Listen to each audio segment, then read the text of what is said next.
Des fois, il me désespère et en même temps, je crois que je ne pourrais pas vivre sans.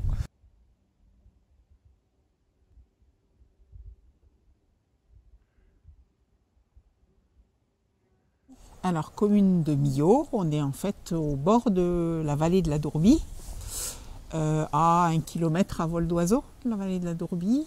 Qui est juste par là. Voilà, hein, qui part de Millau, qui se trouve juste derrière nous et qui se prolonge vers les rochers qu'on voit là-bas. Alors, Renaud, tu nous as dit que vous venez des Oms. Les Oms, ça doit être par là. C'est par là, ouais.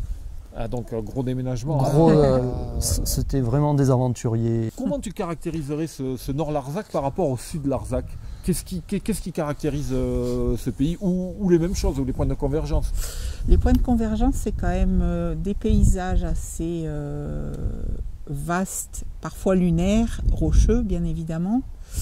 Et puis ce qui caractérise, et on le voit aujourd'hui, c'est le vent, moi je trouve. C'est en tout cas l'aspect du pays qui m'a le plus marqué quand je suis arrivée, qui est la présence du vent, été comme hiver, vent froid, vent chaud, vent virevoltant, mais omniprésence. Des fois, il me désespère et en même temps, je crois que je ne pourrais pas vivre sans.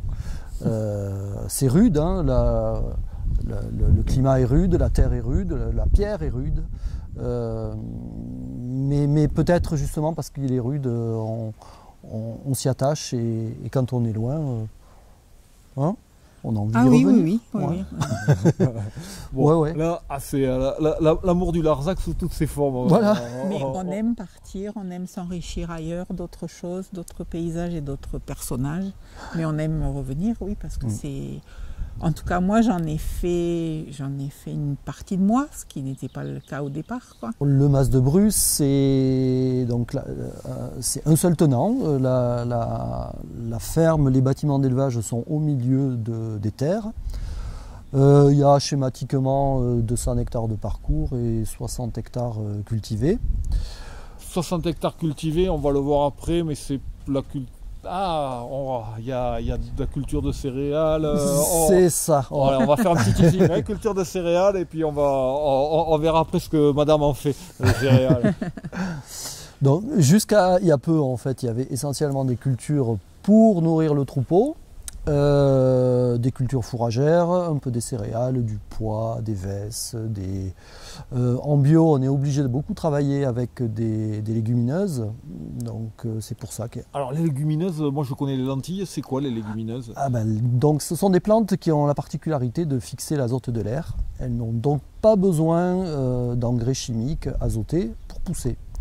D'accord. Elles font même mieux, elles en font profiter la céréale qui va pousser avec elles. Donc, oui, alors là on est carrément dans les concepts de permaculture. Tout à fait. Voilà, c'est un peu la base. Donc jusque-là, je disais tout à l'heure, toutes ces cultures, c'était pour nourrir le troupeau. Aujourd'hui, avec Annick, il va falloir laisser un petit peu de place pour faire du blé, pour faire de la farine, voilà. Eh bien, on va le voir de suite après sur le comment. On va voir toutes les productions du Mas de Bru.